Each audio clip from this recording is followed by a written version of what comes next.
Hi everyone, my name is Aurelian and I work as an interior designer for more than 10 years. I'm using 3ds Max and Vray to create my renders, and I would like to share with you my experience. That's why I've decided to create a big course on Vray, as this is the engine that I'm using to create my renders. First of all, before we start any project, we should follow an order. And this is how an interior design project order looks like. So the first question that appears is, how do we link all this with Vray so we get to a final result?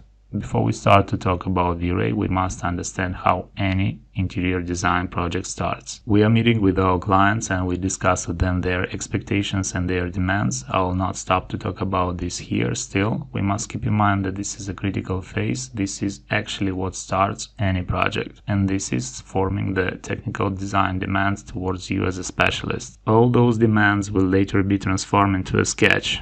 This is actually about the first point of our general order. And one more thing, the sketch is a very underrated stage, but the entire project's productivity is depending on this. Here lies half of your future success with this project. And a few words about productivity. When you will start to apply 3ds Max and Vray to create any project, you will have to keep in mind the deadlines. That's why optimizing the tools that you will use, as well as the process of developing your project, what settings you will use, especially if we talk about high quality results and everything that links to the process of interior design, all that is crucial if we talk about productivity. Now you can say why we are not starting to learn Vray buttons if this is a Vray course. I'll explain those buttons, linking them to an interior designer's activity. That's why learning them when they are tied to real examples is a lot more simple way to learn Vray. So you can say that if we would open Vray, all these numbers and functions must be linked to real examples, as Vray is not only about the render settings panel. Keep in mind that after sketch we model the future interior, and that's the point when Vray starts in our design process. We start to create a light test for our interior, and for this we are using Vray lights.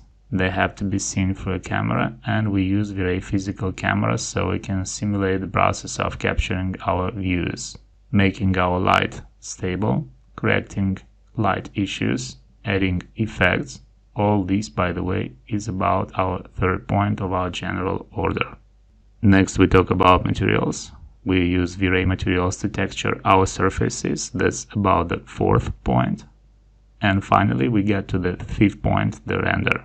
This is the process when we input settings in this Vray render panel, when we create tests and adjust the final image that we will obtain. We got also the post-production, and although Vray got instruments of post-production, a part of this important phase is done in Photoshop, so this is a part of Vray as well. All that being said, from the point where we start our interior design project until we finish it, we use Vray tools throughout the whole process. That's why in this course we will talk about Vray tools and functions and how they are linked to interior design.